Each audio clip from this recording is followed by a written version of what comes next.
Eu queria falar sobre a perspectiva do reino dos céus. E nós começamos, na verdade, a falar esse assunto sexta-feira, lá na nossa célula. E eu comecei a compartilhar. Só eu que estou com calor ou os irmãos estão com calor também? Só eu, né? Dedé, meu obreiro, me ajuda aqui. Tem um ventilador aqui. E eu acho que tem a extensão aí mesmo. É só meio que botar aqui, virado para mim, que eu estou passando um calor aqui que vocês não imaginam. Não sei se são as luzes. Meu Deus do céu, é desse jeito mesmo. Uns ficam com frio, outros ficam com calor. Eu tô suando aqui. Amém, irmãos? Filipenses 3.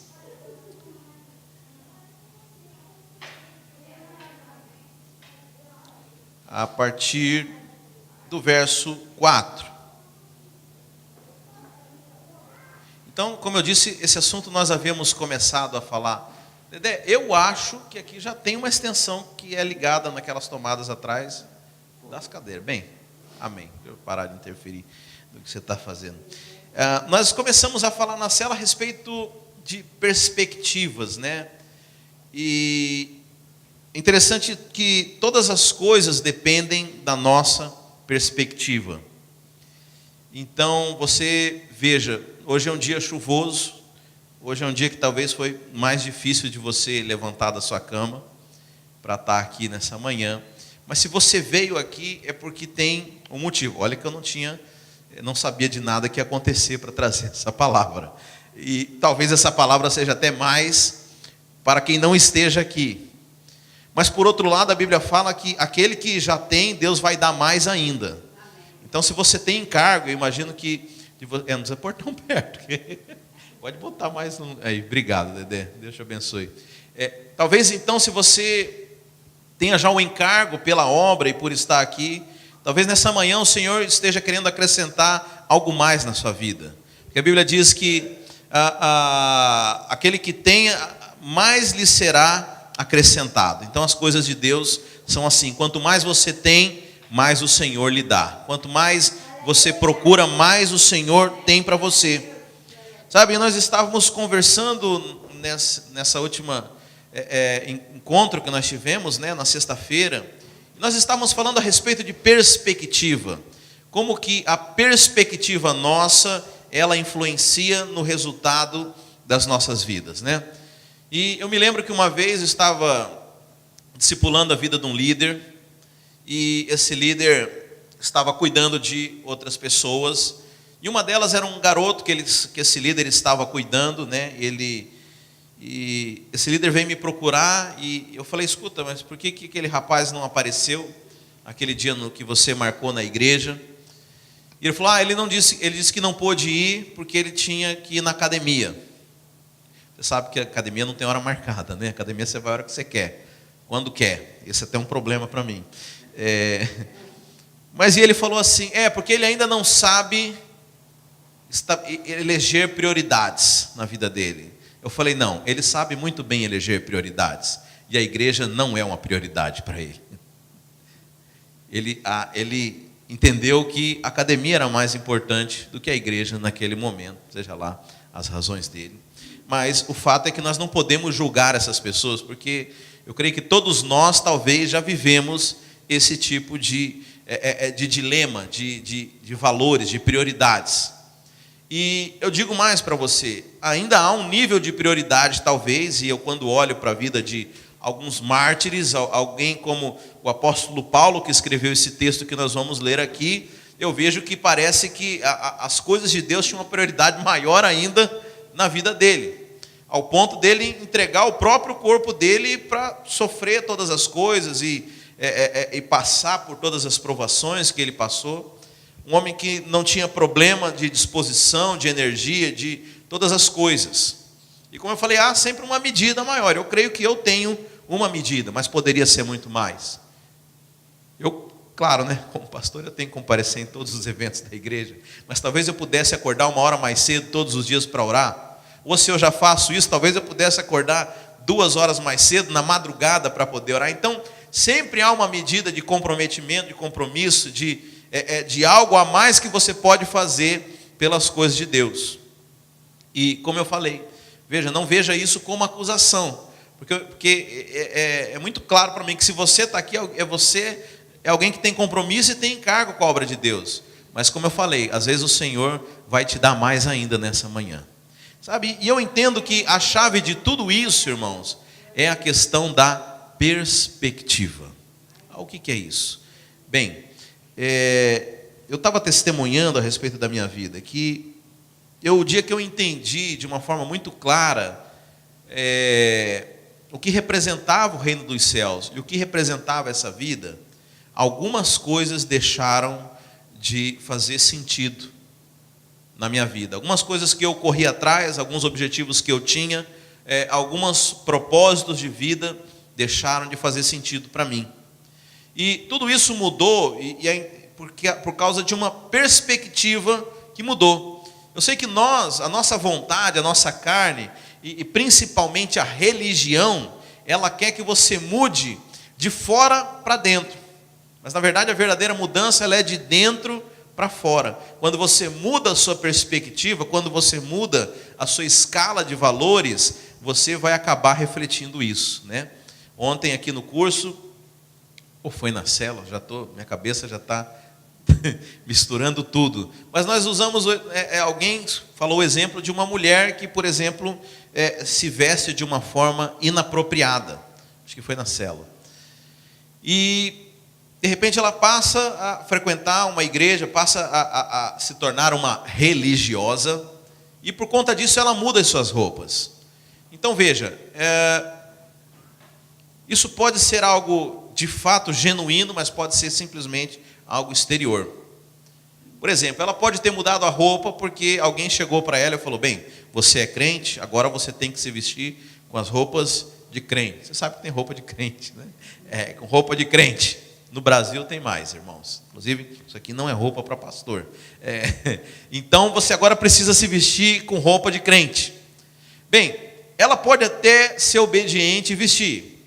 É algo bom, mas não é algo que tanto válido do ponto de vista espiritual. Porque ela vai estar fazendo isso, mas sem entendimento ou mesmo sem o desejo. Ela pode estar vestindo aquelas roupas, se sentindo extremamente desconfortável. E pior do que isso, com vontade de estar vestindo outro tipo de roupa. Sabe, esse é o tipo de transformação que não faz sentido do ponto de vista espiritual. E, infelizmente, é a mais comum que nós encontramos nas igrejas. Sabe, infelizmente, muitas igrejas se tornam um bando de ajuntamento de pessoas reprimidas. Porque chegaram lá e falaram para o Espírito Santo: dá licença aqui, Espírito Santo, eu vou fazer o que? Você está demorando muito, eu mesmo vou fazer na força aqui o negócio aqui. Olha, você tem que se vestir desse jeito, você tem que andar assim, você tem que fazer isso, você não pode fazer aquilo. E o homem quer fazer aquilo que é o papel do Espírito Santo, aquilo que é o trabalhar de Deus, o agir do convencimento do Espírito Santo, a gente quer fazer na marra. Já viu? Eu já vi gente que fala: deixa eu expulsar capeta aqui, é na porrada, é na marra. Uma vez aconteceu uma situação, nós tínhamos, o prédio da nossa igreja era numa rua sem saída, atravessando a rua tinha uma outra congregação, de uma outra denominação, um outro pastor, que não vem ao caso a citar aqui, mas aconteceu que nós estávamos expulsando um endemoniado dentro do nosso prédio, e aquela luta, né, aquela libertação, e num dado momento o demônio falou: tá bom, eu vou sair, mas vocês vão ver o que eu vou fazer lá fora. E saiu. E aí todo mundo correu lá para a porta do prédio para ver o que o demônio falou que ia fazer, né? Naquele momento, um membro da outra igreja tinha estacionado o carro na frente da casa de um cara. E o cara chegou, querendo entrar na garagem dele, tinha o carro do membro da outra igreja lá, e o cara desceu bufando, e a gente sabe, pelo que o demônio falou, o cara estava endemoniado. O diabo saiu da pessoa lá e foi entrar no cara. E o cara esperneando e xingando, e aí aquela turma do deixa disso, tentando acalmar o cara e tal e tal. Aí no fim das contas, botamos panos quentes, né? O cara tirou o carro, o outro entrou com o seu carro na garagem, A hora que baixou toda a poeira, eu lembro que o meu pastor comentou com o pastor dessa igreja: nossa, mas você viu que demônio, né? Que coisa. O cara falou: eu tenho uma peixeira boa para expulsar esse tipo de demônio. Tem gente que quer fazer as coisas espirituais na marra. Então essa é algo, um tipo de transformação que não é tão válido, porque você cria pessoas que são reprimidas dentro da igreja. Ela não está fazendo aquilo porque por amor, ou porque ela se convenceu, ou porque ela agora se sente bem fazendo diferente. Não, ela faz aquilo porque ela foi obrigada a fazer. Porque disseram que para entrar no céu tinha que ser daquele jeito. E aí muitas vezes nós criamos isso, esse ambiente de pessoas que são reprimidas, pessoas que são, na verdade, oprimidas. O cara estava lá no mundo, ele era oprimido pelo diabo, agora ele é oprimido pelo pastor, oprimido pelos crentes, pela religião. Sabe, nós não podemos viver dentro desse tipo de ambiente. E aí o que acontece com muitas pessoas? De repente o cara explode, ele não aguenta, ele despiroca, sai, vai para o mundão, e volta 10 vezes pior para o mundão. Por quê? Por que o cara não aguenta? Mas, gente, onde ele estava tocando aqui? Estava tanta adoração, mão para cima, tudo aquilo. Mas a impressão que se tem é que era algo forçado e não genuíno. Tanto que chega um momento que a pessoa não aguenta mais e extravasa, vai embora. Então você chega à conclusão que não houve uma transformação de natureza, uma transformação de dentro para fora, mas sim uma transformação que era forçada, era exterior. A pessoa tinha que fingir que está agir daquela forma. Agora eu sou crente, né? Eu me lembro que uma vez eu ganhei um adesivo, né, para colocar no meu carro, isso eu era adolescente, assim, jovem, né? Já tinha carro, mas era assim, a serviço do Rei Jesus, né?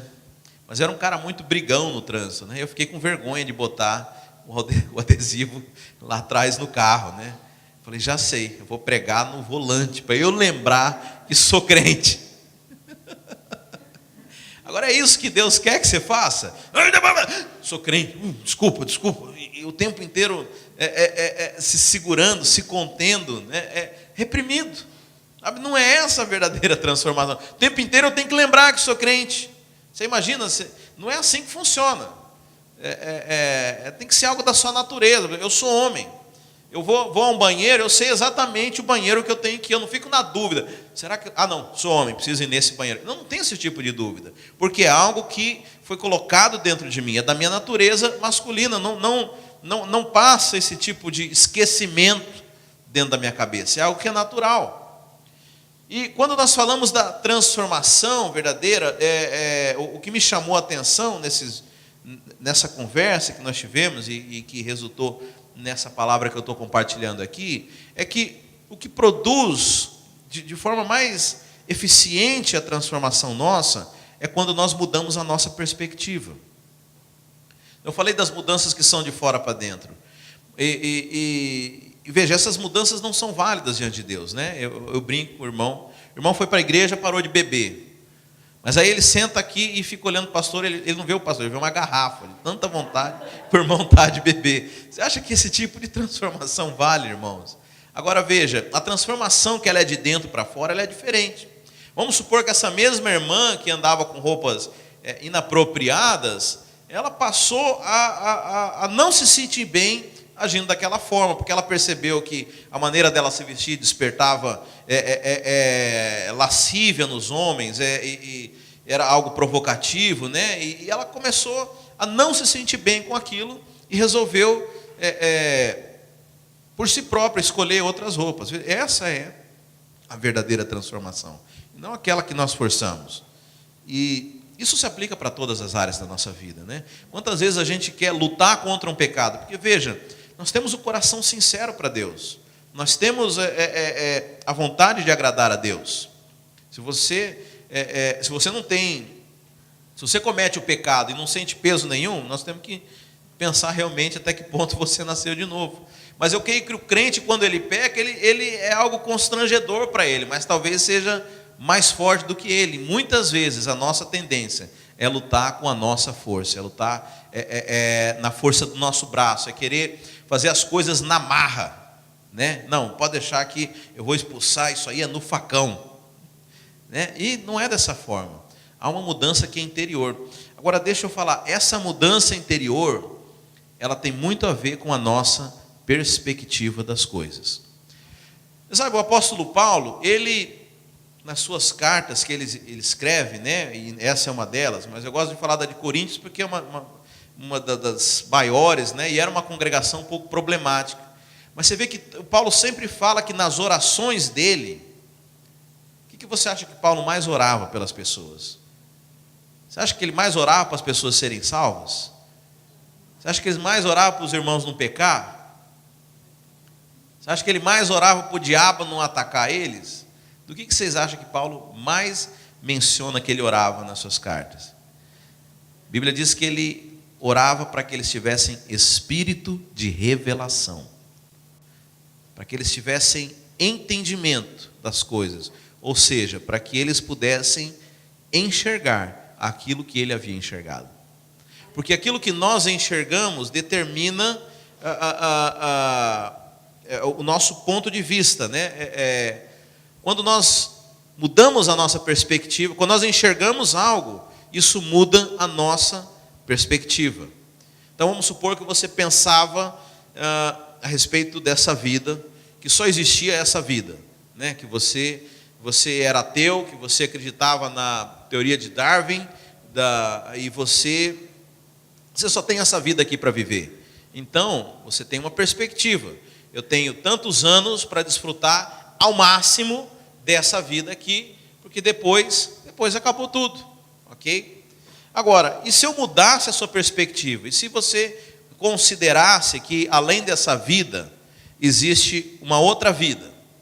Bem, então, você já pode mudar a sua perspectiva, a sua maneira de viver, já sabendo que aqui não vai ser só o final das coisas, existe ainda uma outra vida. Agora, se você se desse conta que a outra vida vai ser 1000 vezes maior do que essa, e 1000 vezes eu estou economizando, porque infinito é algo que não tem fim.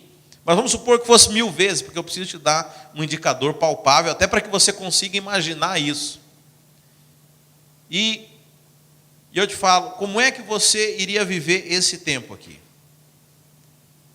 Então veja, tudo é uma questão de perspectiva, né? E eu queria aqui, então, agora ler esse texto que eu falei para você abrir, em Filipenses 3, no verso 4, que é o apóstolo Paulo falando a respeito de si mesmo. Então ele começa assim: ainda que também podia confiar na carne, ou seja, confiar em si mesmo, nas suas qualidades, nos seus méritos, ainda que também podia confiar na carne, se algum outro cuida que pode confiar na carne, ainda mais eu. Olha, se você acha que você pode confiar em você, eu ainda posso confiar mais ainda. Por quê? Olha o que ele diz agora no verso 5. Circuncidado ao 8º dia, da linhagem de Israel, da tribo de Benjamim, hebreu de hebreus, segundo a lei fui fariseu, segundo o zelo perseguidor da igreja, segundo a justiça que há na lei, irrepreensível. Então veja, o apóstolo Paulo está dizendo aqui, olha, se você acha que você é grande coisa, eu fui circuncidado ao 8º dia, eu sou da linhagem de... Você sabe que a moda agora no Brasil das igrejas é querer ser judeu, né? Ser judaico, né? Aí os caras botam a bandeira de Israel, aí o pregador prega com aqueles talite, né? O nome daquele negócio, e toca o chofar, e faz... O sonho dos caras é ser judeu. O apóstolo Paulo está dizendo aqui, olha, você está achando ser grande coisa? Eu venho da linhagem de Israel, da tribo de Benjamim, fui circuncidado ao 8º dia, eu sou um judeu verdadeiro, cumpridor da lei, era tão zeloso que eu era perseguidor, né, dos cristãos, que quando eu entendia que eles estavam errados. Agora, olha o que ele diz aqui no verso 7. Mas o que para mim era ganho, reputei-o perda por Cristo. E na verdade tenho também por perda todas as coisas, pela excelência do conhecimento de Cristo Jesus, meu Senhor, pelo qual sofri a perda de todas essas coisas e as considero como esterco para que possa ganhar a Cristo. Veja, o apóstolo Paulo está dizendo o seguinte, que tudo aquilo que para ele era motivo de orgulho. Você imagina um cara que tinha uma posição, era o apóstolo Paulo. Um cara que era douto, estudado, fazia parte do sinédrio, era um fariseu que cumpria todas as leis, era um mestre da lei, era alguém respeitado. Porque você sabe, acreditar em Cristo naquela época era motivo de vergonha. A Bíblia fala que a cruz de Cristo, ela é escândalo para o gentio e vergonha para o judeu. Porque veja, Cristo era o carpinteiro, a interpretação que o judeu faz é isso. E veja, eu não conheci bem ele, mas se ele morreu na cruz, boa coisa ele não é. Já viu gente falando assim, olha, eu não conheço a pessoa, mas se está na cadeia, boa coisa não é. A cruz era para criminosos. Sabe, você dizer que acreditava que aquele suposto criminoso que foi crucificado, que ele era o Salvador, isso era motivo de vergonha. Sabe quantas vezes, irmãos, pessoas, poxa Elias, você parecia ser tão inteligente, agora você foi ser pastor evangélico. Sabe, irmão, você tinha um futuro tão grande, agora você fica indo lá naquela igreja. Sabe, muitas vezes ser crente aos olhos do mundo, nós não somos nada. É motivo de chacota, motivo de vergonha. Poxa, eu achava que você era tão inteligente, agora você está lá na igreja dos crentes. Sabe, o apóstolo Paulo está dizendo o seguinte, que quando ele mudou a perspectiva dele, todas essas coisas deixaram de ter valor. Aqui fala que ele mudou a perspectiva? Fala. Diz assim, no 8, e na verdade, tenho também por perdas essas coisas, ou seja, para mim não importa mais, pela excelência do conhecimento de Cristo Jesus, meu Senhor. Ou seja, à medida que Cristo se revelou para Paulo, ele mudou a perspectiva dele. E aquilo que tinha valor para ele deixou de ter valor. E pensa num cara que tinha coisas para se orgulhar, que tinha reputação, que tinha posição, que tinha status, que tinha autoridade. Era o apóstolo Paulo. Ele falou, o dia que eu tive revelação a respeito do Senhor Jesus Cristo, todas essas coisas para mim deixaram de ter sentido. Reputei por perda. São iguais a esterco, isso não vale nada. Ou seja, aquilo que para o homem tem valor, para mim nada mais tem valor. Seja status, seja posição social, seja dinheiro, seja os prazeres desse mundo, nada mais tem valor. Por quê? Mudou a perspectiva. Agora ele teve a revelação de Cristo. Irmãos, esse é um dos textos que o apóstolo Paulo fala isso. Mas você vê ao longo da vida dele que o combustível que fez com que ele passasse por todas as dificuldades e todas as provações, era porque ele tinha uma perspectiva a respeito da eternidade. Tem um momento também que o apóstolo Paulo fala, olha, que ele foi açoitado, que ele foi perseguido, que tudo, ele fala, mas nada dessas coisas se comparam à glória eterna que me está reservada. O apóstolo Paulo falava, não nos atentando para as coisas que se veem, mas se atentando para as coisas que são invisíveis. Aqui nós temos um modelo de sucesso cristão, irmãos. Aqui na vida do apóstolo Paulo nós temos o exemplo de alguém que conseguiu fazer muita coisa. E olha que veja, o apóstolo Paulo ele fala assim, que pela graça de Deus ele trabalhou muito mais do que todos os outros. E veja, ele não está aqui sendo arrogante, ele está falando a verdade. E eu quando olho para a vida dele como um exemplo cristão, um cara que podia chegar e falar assim, olha, imita a mim, como eu imito a Cristo. Você já pensou em falar isso? A gente geralmente fala assim, o irmão está decepcionado com a igreja. Não, irmão, você tem que olhar para Jesus. Ele não fala assim? Será que você podia falar, não olha para aquele irmão lá, olha para mim. Assim como eu imito a Cristo, seja meu imitador. Aquele irmão te machucou, aquele irmão falou besteira, olha para mim. A gente fala o quê? Não, olha para Cristo, irmão. O dia que você olhar para homens, inclusive eu, você vai se desviar. A gente não quer essa responsabilidade.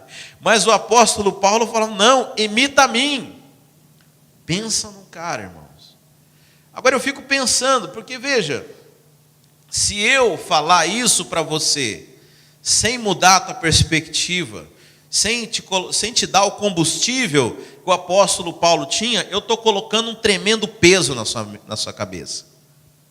Sabe, e esse muitas vezes é o problema. Você sabe, a nossa igreja é uma igreja que tem até um bom nível de atividades e de coisas para fazer. Uma igreja, principalmente também por não sermos uma igreja tão grande, nós temos muitos envolvimentos, muitas escalas, né?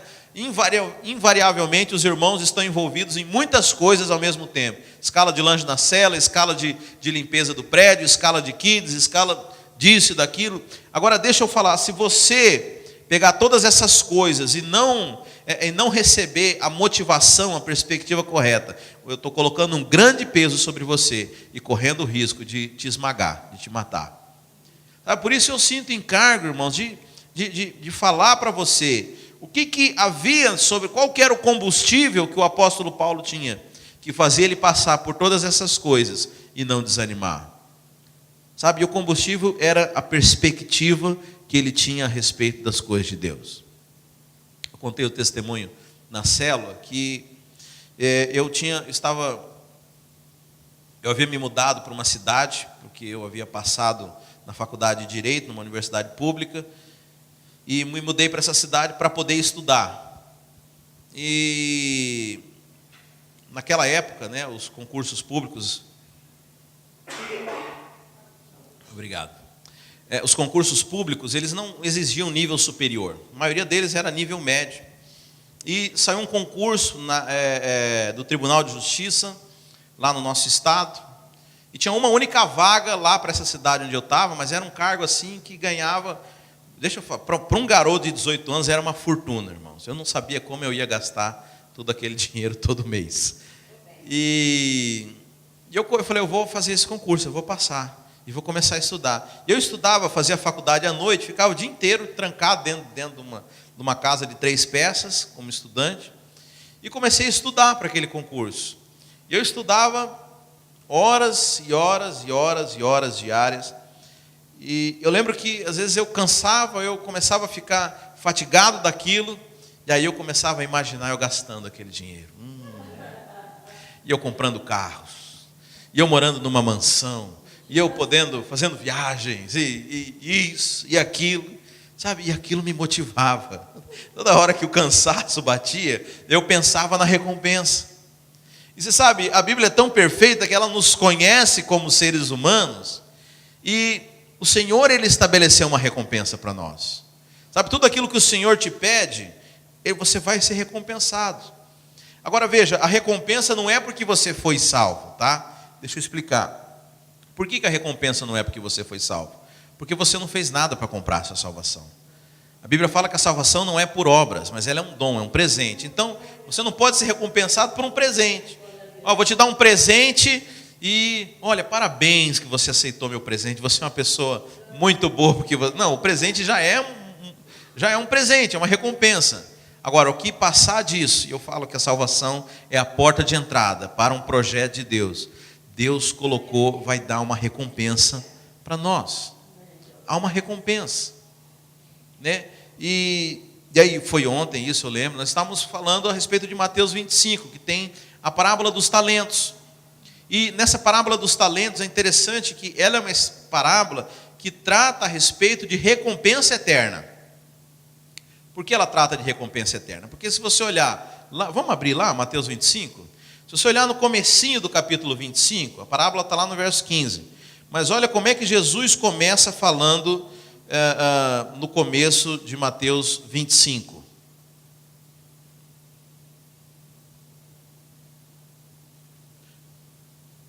Jesus começa falando assim: então o reino dos céus será semelhante. E aí ele vai primeiro contar a primeira parábola, né, que é a parábola das 10 virgens.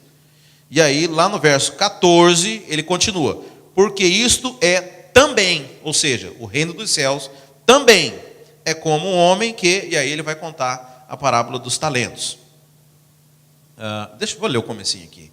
Porque isso é também como um homem que, partindo para fora da terra, chamou os seus servos e entregou-lhes os seus bens. E a um deu 5, a outro deu 2, e a outro 1 talento, e cada um segundo a sua capacidade. E ausentou-se logo para longe. Então veja, Jesus está falando a respeito do reino dos céus. Está falando de agora? Não, está falando do reino.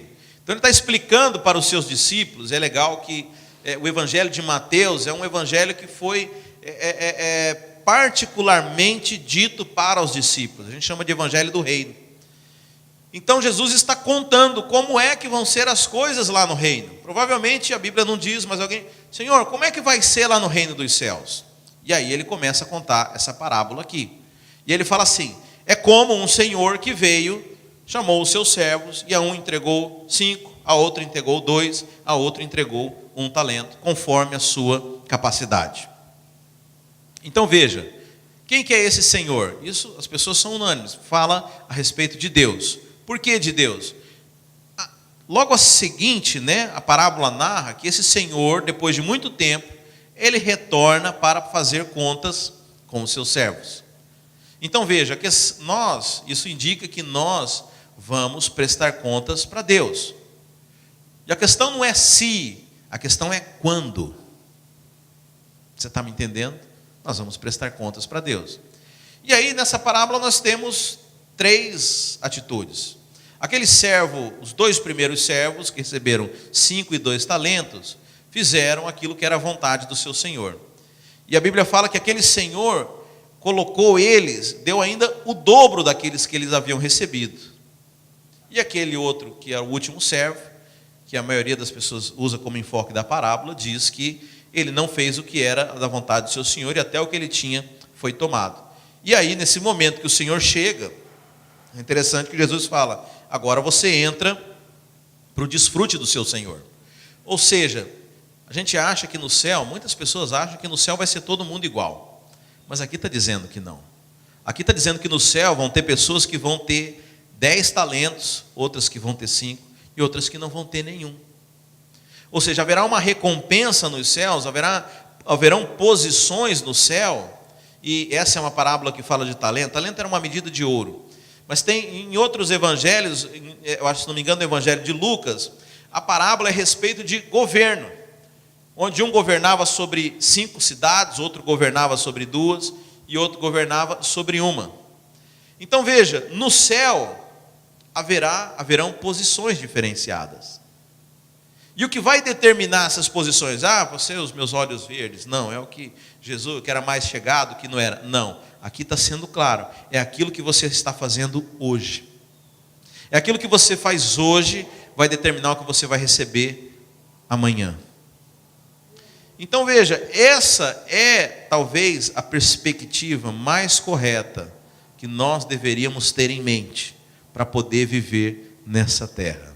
Considerando todas as coisas, considerando a vida eterna, considerando a verdadeira vida, irmãos. Como o apóstolo Paulo diz, não nos atentando para as coisas que são visíveis, ou seja, matéria, coisas que nós conseguimos tocar, mas nos atentando para as que são invisíveis, ou seja, o mundo espiritual. Porque as coisas que são visíveis são temporais, ou seja, vão passar. Mas as coisas que são invisíveis serão eternas. Uau, isso é uma perspectiva que precisa ser considerada. Não viva dissolutamente. Não viva essa vida, e veja, e essa vida é o seguinte: você nasceu, abriu o cronômetro. Ela tem um prazo de validade, ela tem um tempo. Eu chamo isso aqui, eu falo, isso aqui é um game. Você tem um tempo, uma cronologia regressiva. E nesse tempo você tem que se desempenhar de acordo com o seu desempenho nesse espaço-tempo que nós vivemos. Vai determinar como que você vai viver na verdadeira vida. Então veja, essa é uma perspectiva tremenda, irmãos. Sabe, e eu creio que o apóstolo Paulo, quando entendeu isso, quando ele tem a revelação de Cristo, do projeto de Deus, a Bíblia fala que ele refutou, ele considerou todas as coisas que ele tinha, tudo aquilo que para ele tinha valor, aquilo passou a não fazer mais sentido. A vida dele foi completamente transformada o dia que ele entendeu essas coisas. Sabe, eu espero que a sua vida seja completamente transformada à medida que o Senhor te der revelação daquilo que Ele é, daquilo que nós estamos fazendo aqui e daquilo que o céu nos espera. E são muitos os lugares na Bíblia onde o Senhor Jesus, Ele diz que o que você faz aqui já conta lá no céu. O próprio Jesus mesmo que falou, olha, não ajunteis tesouro na terra, onde a traça corrói, onde o ladrão rouba, mas ajunteis no céu. Ou seja, nessa vida você já pode estar juntando tesouros no céu. Ah, mas como é que eu mando esse dinheiro para lá, pastor? Você sabe, na Bíblia, tesouro não tem nada a ver com dinheiro.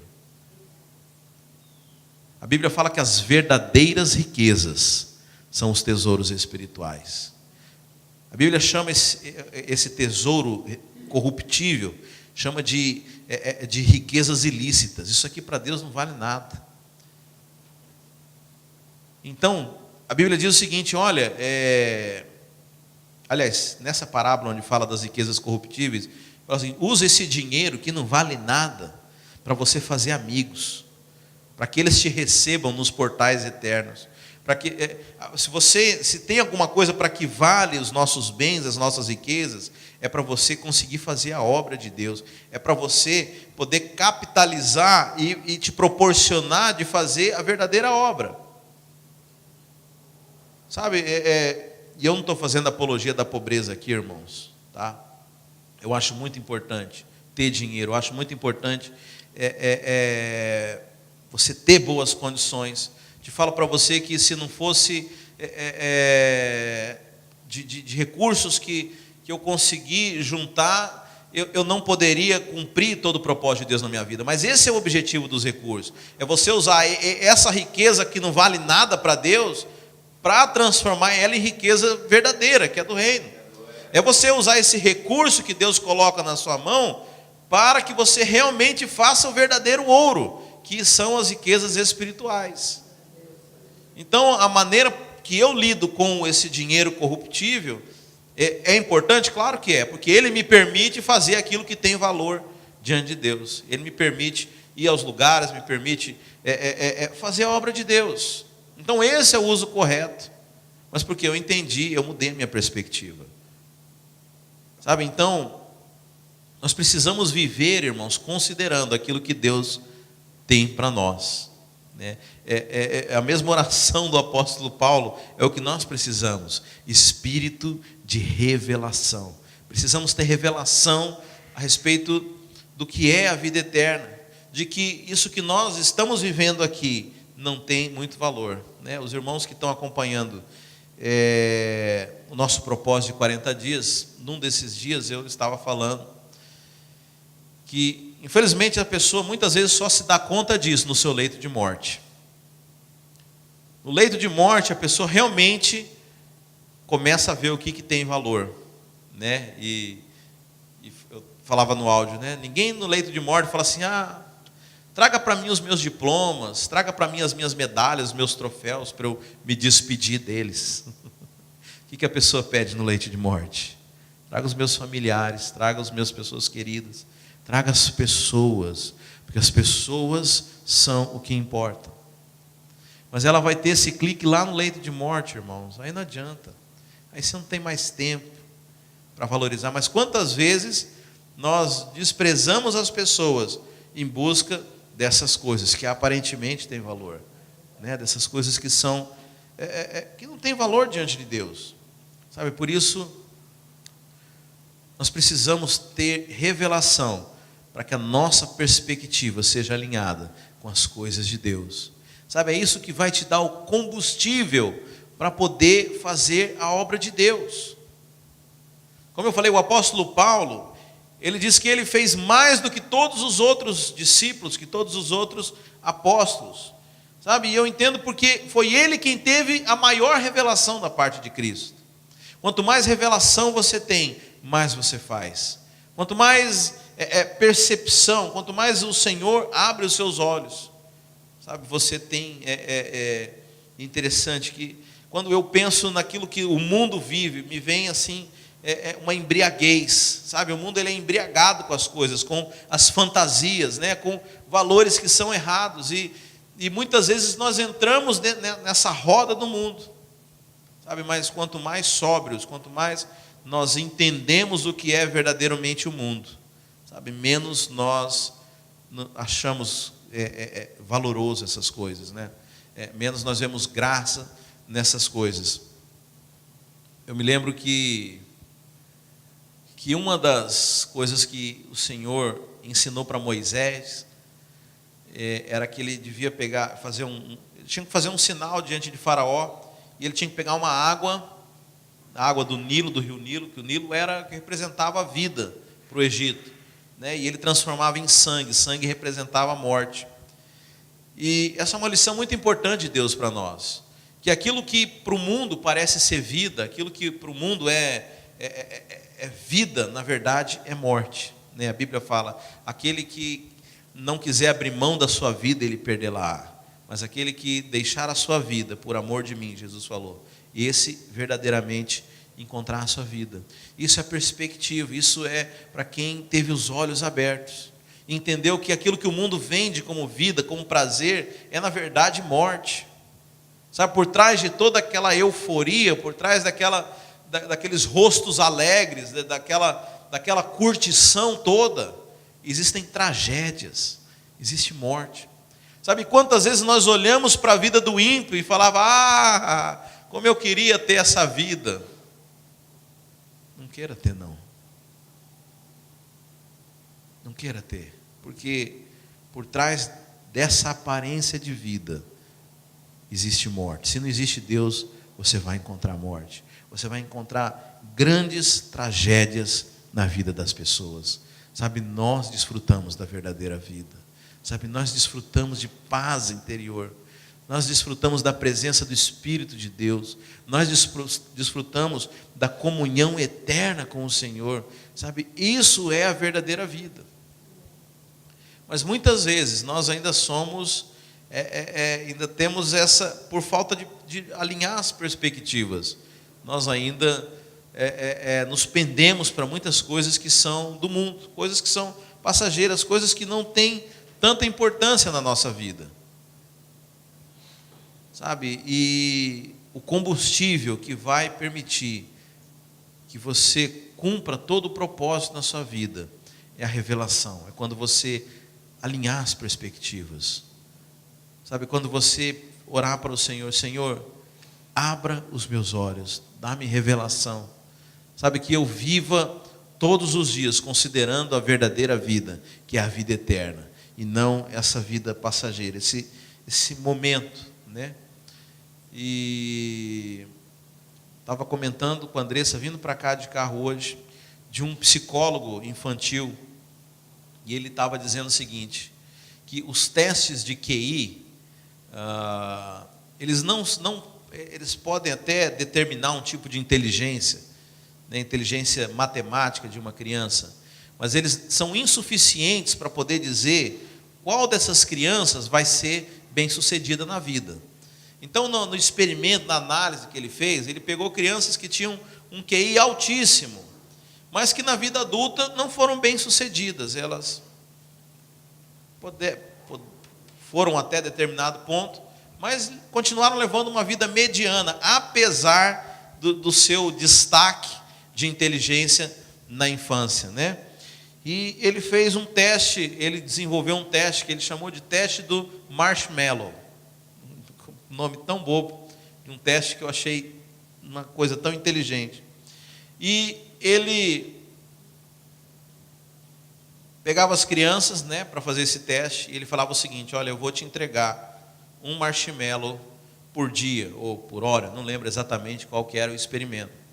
E ele observou que aquelas crianças que, da mesma faixa etária, do mesmo grupo, aquelas crianças que imediatamente pegavam o marshmallow e comiam, e havia um outro grupo, bem menor, uma minoria das crianças, que pegava aquele marshmallow e guardava para comer depois. E simplesmente porque estavam saciadas, já haviam, ou porque já tinha comido o primeiro, e aí já estava saciado e preferiu guardar o segundo para comer depois. Eu acho que ele não falava quando que ele ia dar outro marshmallow, alguma coisa assim. Enfim, O que ele observou? Que haviam, então, características de crianças que iam atrás da busca do prazer imediato e outras que tinham uma autodisciplina de poder guardar aquilo para um outro momento. E ele falou que isso sim, nesse teste dele, mostrou que aquelas crianças que tinham essa autodisciplina, essa paciência, elas, depois que se tornaram adultos, foram pessoas muito bem-sucedidas na vida. Você sabe, o que o diabo vende é prazer imediato. Prazer à prestação, não é? Receba agora, pague depois. Isso é muito comum no Brasil. Mas a proposta de Deus para nós é exatamente o oposto. Você primeiro trabalha, depois trabalha em termos, né, irmãos? Porque nós desfrutamos de uma graça. Mas quantas pessoas negociam recompensas muito maiores por conta de um prazer imediato? Sabe, isso não é novo, não. Se você for olhar, né, Jacó e Esaú, né, o seu irmão tinha primogenitura, tinha uma herança maior que ele, trocou a herança dele por conta de um prazer imediato, que foi uma janta que Jacó fez para ele. Quantas vezes nós estamos negociando, talvez uma eternidade, em troca de algo que é momentâneo, em troca de uma vida mais ou menos confortável? Porque deixa eu dizer uma coisa, conforto verdadeiro você vai experimentar só no céu. Não há ser humano nenhum que possa dizer que vive uma vida confortável. Até o mais abastado de todos os seres humanos. Chega um momento que o dinheiro dele não pode comprar a saúde própria dele, uma dor que ele sente, um problema que ele tem que resolver, uma aflição, uma ansiedade. Sabe, então o que nós temos na verdade aqui são apenas pequenos flashes e momentos de prazer. Agora, eu não estou te convidando para viver uma vida de martírio também. Você sabe que quando nós mudamos a nossa perspectiva, o nosso prazer também se torna diferente. Nosso prazer se torna, nossa alegria se torna o próprio Jesus Cristo. Ele é a fonte de todo prazer e alegria verdadeira. Sabe, por isso é extremamente importante nós considerarmos a perspectiva de nossas vidas. Sabe, não queira fazer nada para Deus sem primeiro entender essas coisas, sem entender o que está por trás dessas coisas. Sabe, sob pena de você agredir a si mesmo. Então, quando eu decidi, né, e estava comentando, quando eu decidi me dedicar totalmente ao ministério, eu lembro que para muitas pessoas, eles acharam que eu estava ficando doido, que eu estava fazendo a pior decisão da minha vida, coisa mais errada. Mas, na verdade, eu já havia enxergado algo que essas pessoas não haviam enxergado. Sabe, a minha oração hoje é para que você tenha olhos para enxergar aquilo que é verdadeiro e aquilo que é eterno. Amém, meus irmãos? Fica de pé, vamos orar ao Senhor.